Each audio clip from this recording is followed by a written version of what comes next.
180 classic cars found in an abandoned warehouse after 30 years of neglect are worth millions.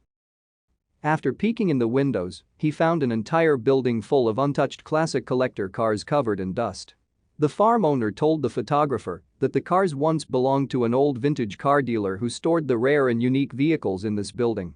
They have sat untouched for over 30 years simply collecting dust.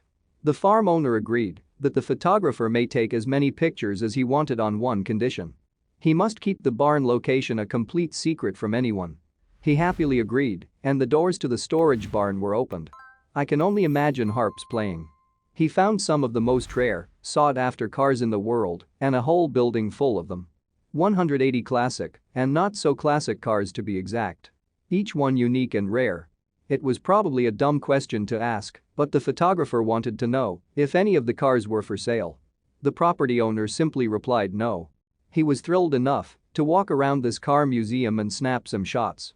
The dealer closed its doors sometime in the late 70s or early 80s and the cars have been sitting ever since. He even found some classic open-wheeled race cars in the abandoned warehouse. If only these cars could talk, the stories they'd tell. You always hear about that rare barn find about a grandma who knew nothing about the '57 Corvette in her husband's shop only to sell it for pennies on the dollar. Well, this is the barn find of all barn finds. With over 180 classic cars under one roof, I can't imagine placing a value on this. The cars have been sitting for over 30 years untouched, only to be stumbled upon by a photographer. Collectors are doing everything they can to find the location of this barn and hopefully strike a deal. According to the property owner, the cars will stay as they are and none will be sold. A few cars are pretty beat up, but most of the cars are in perfect shape and just need a wash, some seals and new fluids.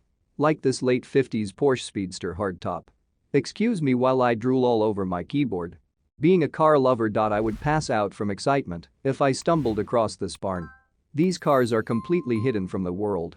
While they do carry a certain mystery and curiosity, simply building the suspense behind a story, I would much rather see them driving the roads than hiding in a building. That being said, I can respect someone who wants to preserve their legacy. This guy is a car hoarder and is hoarding one of the most beautiful collections in the world. It remains hidden somewhere in Portugal. While there is a lot of speculation as to the location of these cars and this abandoned warehouse, no one is certain. Thank you for watching this fantastic story. Please tap one of the two videos on your screen for another amazing Wonder Stories.